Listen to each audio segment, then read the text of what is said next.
Perfecto, dejamos en uso la palabra a nuestra delegada en Venezuela, la doctora Nilka Lara Velázquez. Adelante, por favor.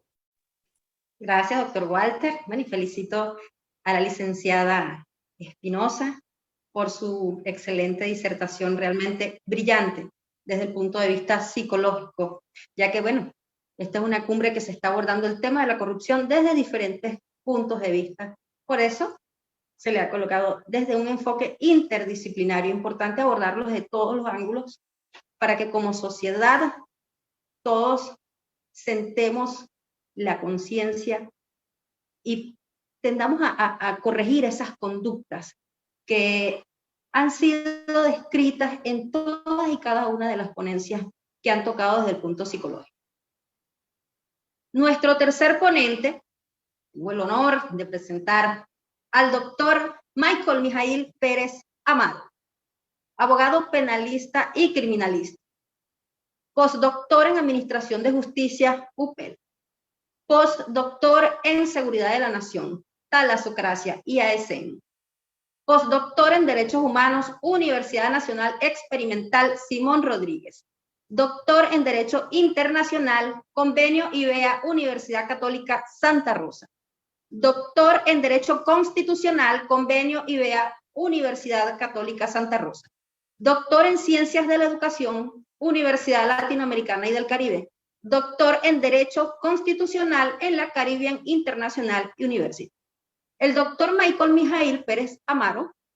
también es docente de posgrado y actualmente es juez en materia penal integrante de la Corte de Apelaciones del Estado Aragua.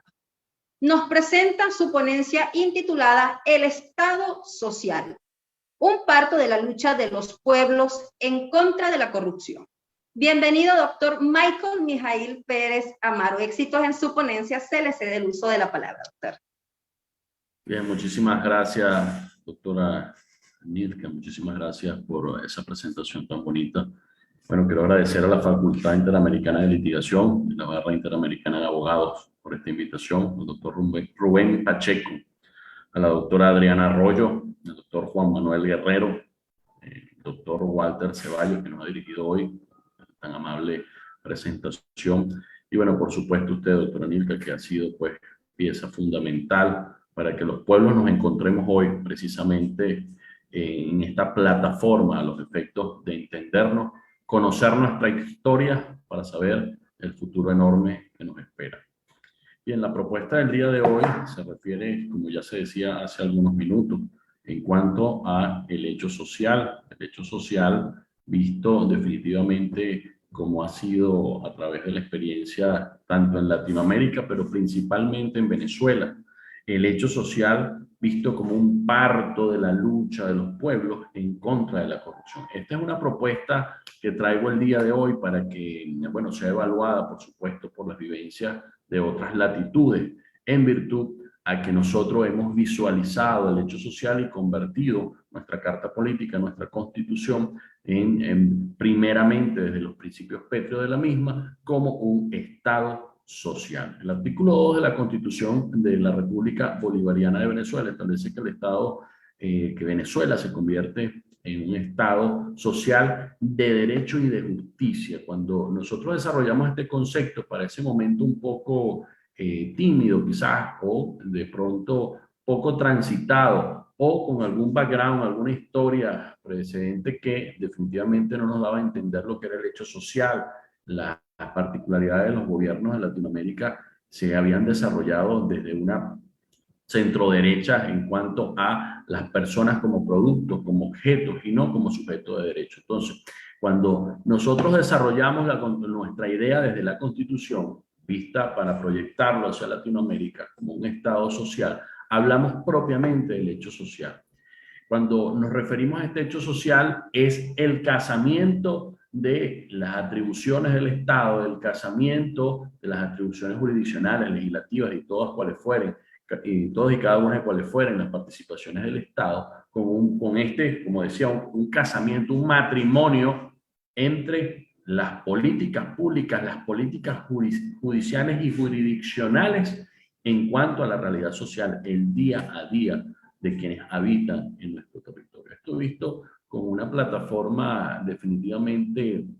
muy propia de nuestros pueblos, unos pueblos rebeldes, y por eso yo quise definitivamente desarrollar este punto indicando que es esta rebeldía de los pueblos, como decían, yo quiero hacer nuestras unas palabras de un pensador venezolano y llevarla desde el venezolano al latinoamericano. El latinoamericano es como un cuero seco, se le pisa por un lado y por el otro se le levanta. Así es el latinoamericano. Definitivamente, desde la conquista en adelante nos hemos visto en una constante rebeldía en contra de los abusos que hoy podemos conceptualizar en cuanto a su etimología como corrupción.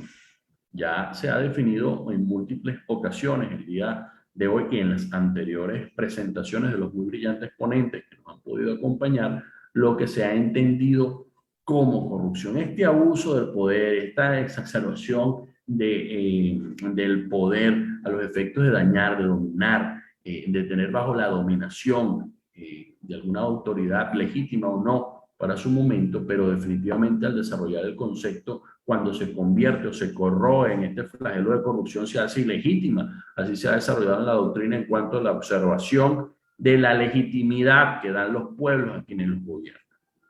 Entonces,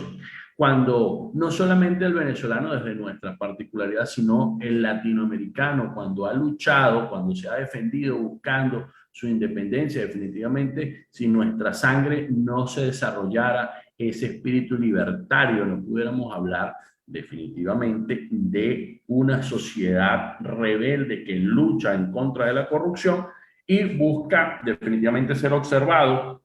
y pertenecer a esto que nosotros hemos desarrollado no solamente por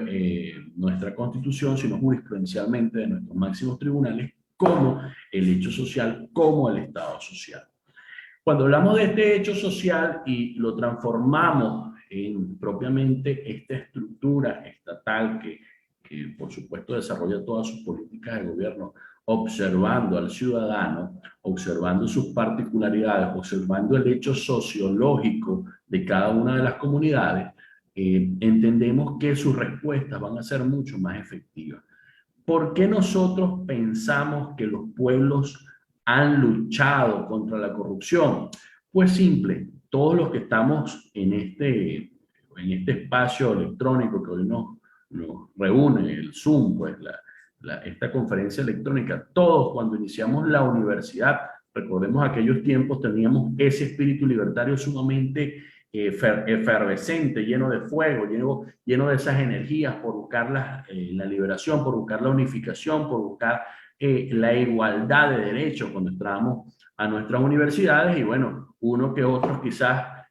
fuimos a alguna protesta, sacamos alguna pancarta, buscamos quizás idealizar y hacernos visibles en cuanto a todas y cada una de las necesidades que pudiéramos estar viviendo como ciudadanos. Ese espíritu libertario que tenemos definitivamente desde Latinoamérica y que nos hicieron como estudiantes desde el primer día empezar a luchar por nuestros derechos, es esa lucha en contra de la dominación del hombre por el hombre, decía Marx, de la dominación de los pueblos. Esta dominación, visto en este concepto amplio, que hoy, por supuesto, desarrollamos como un tipo de todos los que hemos observado hoy, pero un tipo de corrupción, esta forma de dominación, es lo que incentivó a todos los pueblos de Latinoamérica y el mundo a luchar en contra de estas tiranías y convertir a un Estado que no solamente gobierne, sino que visualice a la sociedad y visualice al ser humano por sus cualidades como ser humano. Entonces, es a esto a lo que nos referimos cuando hablamos de este Estado social como producto de todas las batallas de todos estos pueblos de Latinoamérica y el mundo, buscando deshacerse de esa bota tirana, deshacerse de esos controles de dominación y explotación que nos llevaron definitivamente a la abolición de la esclavitud y a la masificación de la educación y de la participación ciudadana. La participación de la mujer, que es uno de los hechos más novísimos si hablamos entre la historia de la humanidad, a la paridad del hombre. Venezuela es conocido, por supuesto, la participación de una combatiente, Humelia Hernández, quien dio su vida por luchar por la participación de la mujer, nuevamente por o esta forma de corrupción que era la exclusión de la mujer de la participación ciudadana. Imagínense ustedes al punto tal que esta misma lucha lleva a la inclusión de la mujer. Estos productos o este parto en la República Bolivariana de Venezuela se ve concretado en el año 1999 cuando por la elección popular podemos aprobar una constitución de las más amplias que conocemos en el mundo. Es nuestra constitución del año 1999 y que le da una participación, valga la cacofonía, la participación es participativa y protagónica en cuanto a la democracia, ¿ok? Nos hace protagonistas de este hecho social. Todos los jueces y juezas del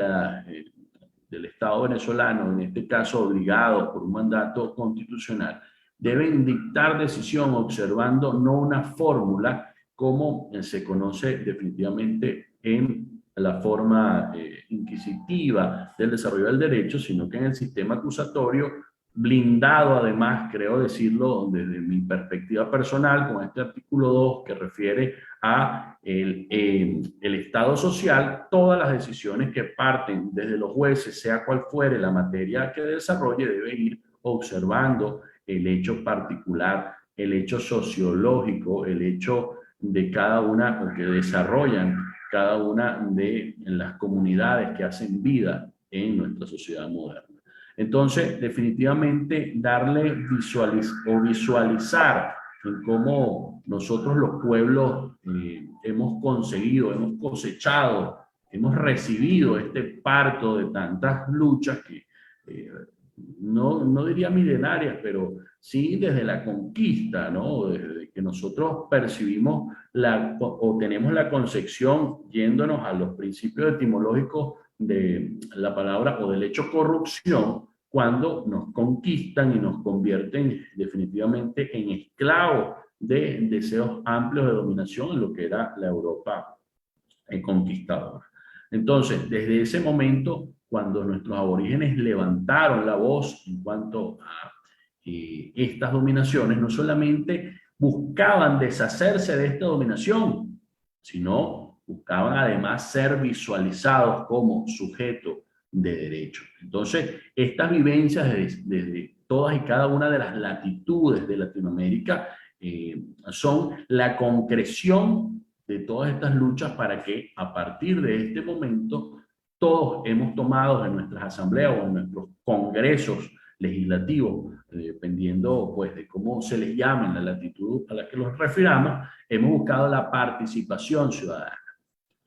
Esto ha hecho mucho ruido, sobre todo por la estigmatización que se le ha hecho desde la antigua Unión Soviética a los conceptos comunes del comunismo y socialismo. Esto pues satanizado por muchos de los pueblos dominadores o dominantes, o definitivamente los que se han creído las policías mundiales o del mundo, han sido conceptos satanizados, pero en cuanto a las vivencias particulares de cada una de las naciones, nosotros debemos entender, aceptar y unificar el criterio del Estado con visión social en todas y cada una de nuestras legislaciones. Porque no se trata de un partidismo en cuanto a una concepción política o un desarrollo político solamente, sino la visualización y la valoración, no solamente visualización, sino valoración del ciudadano como sujeto participativo, protagónico de su derecho, y esta es una visión que desde Venezuela ha tenido muchísimo éxito con todos sus tropiezos, porque aun cuando la Constitución arriba a más de 20 años, pues seguimos en los pininos de la aceptación de este concepto, no plagado desde la satanización que se le ha venido dando desde los conflictos cuando el mundo se percibía bipolar, y desde esta satanización que se hace de quienes han tenido el control de los medios de masificación virtual, pues no es bien concebida en algunas latitudes. Pero cuando nos vamos a las experiencias propias y a los conceptos prácticos, como decía etimológico hace unos minutos, nosotros entendemos que definitivamente El futuro de los pueblos va en su visualización y en su colocación como factores participativos que vayan dibujando, configurando el desarrollo de sus derechos y haciéndolo de ellos, además de sus descendientes y sus familiares. Observar el plano y el contexto actual no solamente nos dirige a resolver el ciudadano per se y a la familia per se, sino que hoy día nos configura un poco más complejo en cuanto a nuestra visualización del hombre, pues con la multiplicidad de género. Hace unos minutos, pues, escuchaba pues, a la compañera psicóloga de los equipos multidisciplinarios de violencia, si no mal recuerdo, y definitivamente me llamó muchísimo la atención porque la concepción de la unificación y la masificación de este estado social, que es la lucha consecuente de los pueblos, va más allá ahora hoy día con las concepciones amplias en cuanto a los géneros. Todos estos abusos van no solamente con la explotación del hombre con el hombre, sino, como decía hace unos minutos, con la percepción etaria de cada uno de los que integran la sociedad. Por eso es importante la concepción novísima de amplitud en cuanto al género, porque es la inclusión quien va a consolidar todas estas luchas para un verdadero Estado social. Porque cuando los pueblos luchan por su visualización, por su inclusión, lo hacen entre todas y cada una de sus aristas. Los que tienen una concepción amplia en cuanto a la división que pudiera alegóricamente desarrollarse en la sociedad, desde los grupos etarios, los grupos económicos y los grupos de género inclusive. Esta inclusión debe ser observada y respetada a los efectos de que en la sociedad o en este estado social quepamos todos, ¿ok? Oye, qué bueno, estoy leyendo por acá un comentario que en la Constitución Española desarrollan el estado social, eso me parece maravilloso. Sin embargo, fíjense algo, los compañeros que nos escuchan desde otras latitudes, la concepción social amplia en cuanto a esta inclusión que vamos a desarrollar desde los pueblos no es novísima en cuanto a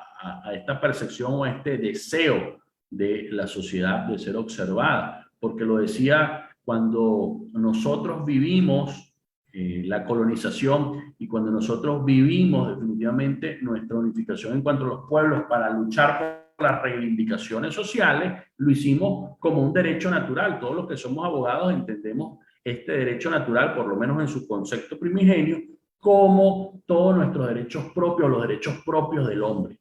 Y el derecho no solamente a la vida, sino el derecho a ser observado, a ser protagonista. Yo definitivamente debo darle el peso de un derecho natural. Entonces, el derecho a ser observado no solamente como individuo, sino además como sociedad, este derecho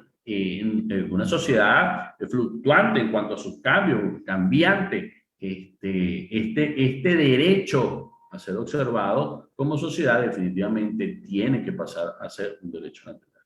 La mayoría de las normas a través de, o dependiendo de la latitud donde se nos refiera, pues nosotros no entendemos muchas formas de derecho social, ¿ok?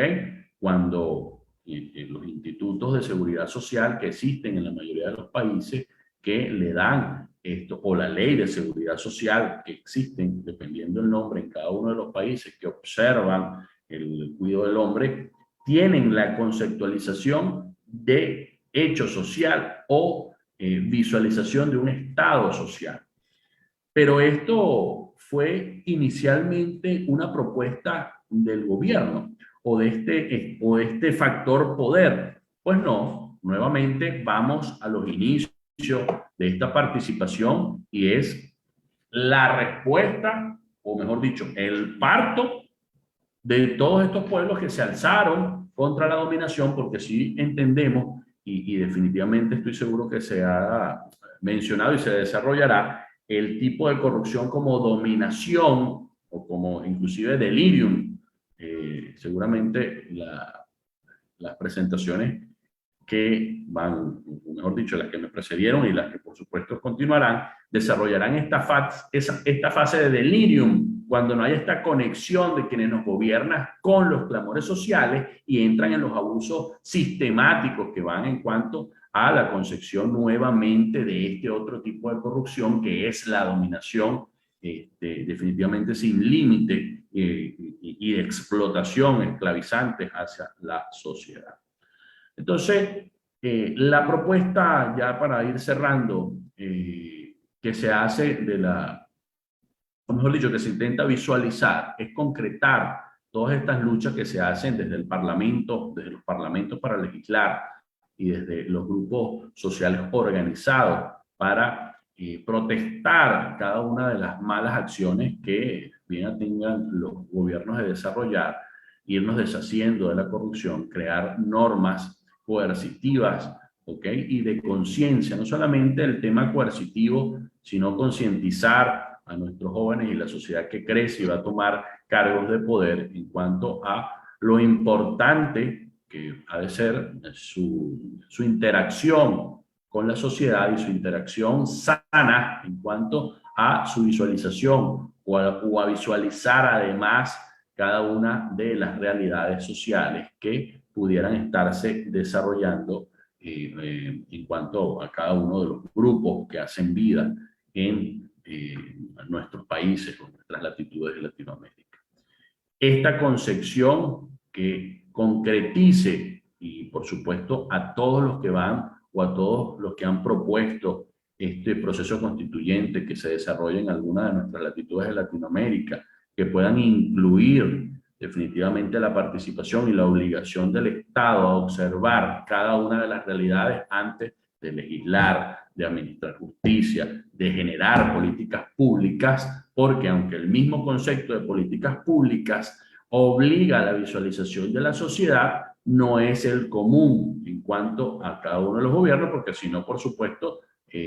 no existieran oposiciones a los gobiernos, porque todos han de observar la realidad social y en base a eso gobernar y desarrollar políticas públicas. Pero la concepción de la corrupción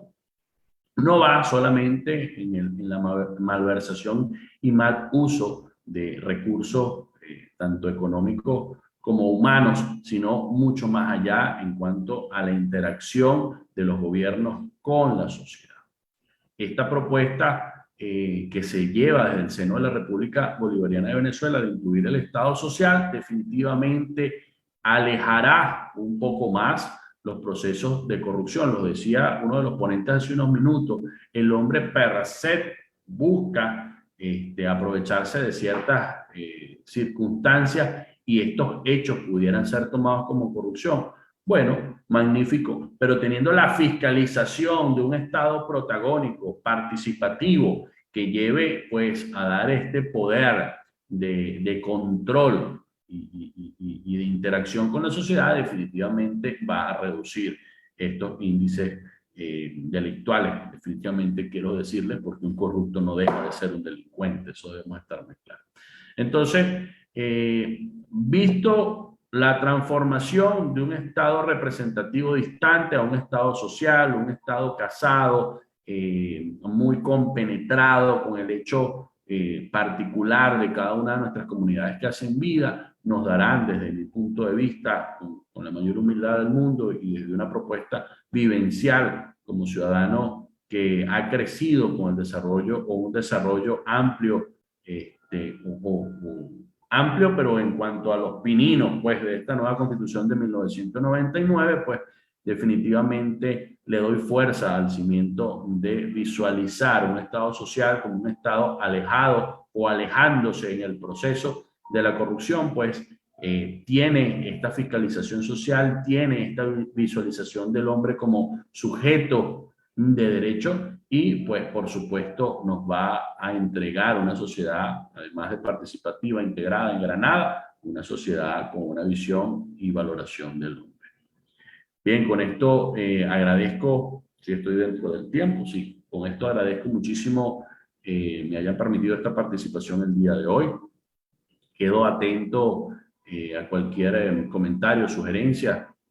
Por acá estaré continuando Luego continuaré escuchando a mis compañeros ponentes el día de hoy y, bueno, le deseo el mayor de los éxitos y agradezco nuevamente a la doctora Nilka Lara y a todas las demás autoridades de la universidad por haberme permitido esta participación del día de hoy y visualizar no solamente la doctrina que se ha plasmado en nuestros libros, sino las vivencias del día a día de nuestros pueblos que luchan por ser visualizados, por ser protagonistas, no solamente del derecho, sino de la construcción de la sociedad, que visualizaron todos nuestros libertadores, toda esta sangre libertaria que corre por nosotros, se debe concretar en este gran futuro que nos une y nos espera a todas las Latinoaméricas. Muchísimas gracias a todos y todas. Gracias a usted, estimado doctor Mijael Pérez Amaro, por esta muy buena exposición que ha hecho usted, sobre todo recogiendo el tema del Estado, ¿no? En lo que es también el devenir histórico y en las, lógicamente, en las justas aspiraciones de los pueblos, ¿no? Por su libertad. Justamente en honor a este enfoque, ¿no? Siempre buscando la diversidad de ideas, vamos a entregarle un reconocimiento y para eso ya contamos con la grata presencia de nuestra directora general, la doctora Adriana Arroyo Cuevas. Adelante, maestra.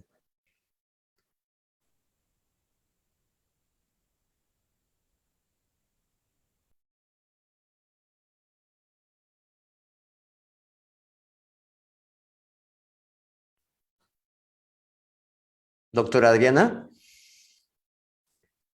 Bueno, vamos, mientras la doctora se pueda conectar eficientemente a la plataforma, vamos a darle lectura, entonces, al reconocimiento que le otorga la Facultad Interamericana de Litigación, la Universidad de la Barra Interamericana de Abogados. Otorga el presente reconocimiento al doctor Michael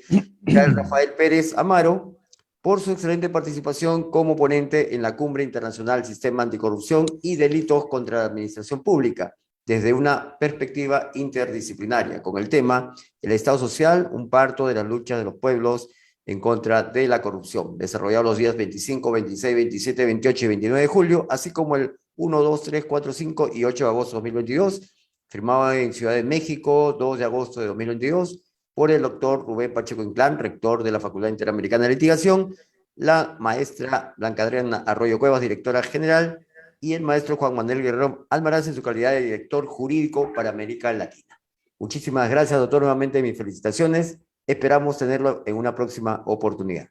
Muy buenas tardes. Mil gracias, agradecido a todos y todas. Bueno, mucho éxito al doctor Mir en su ponencia. Gracias. Continúo por acá. Muy bien, vamos a continuar con las ponencias y para ese efecto dejamos en el uso de la palabra a nuestra delegada en Venezuela, la doctora Nilka Lara Velázquez.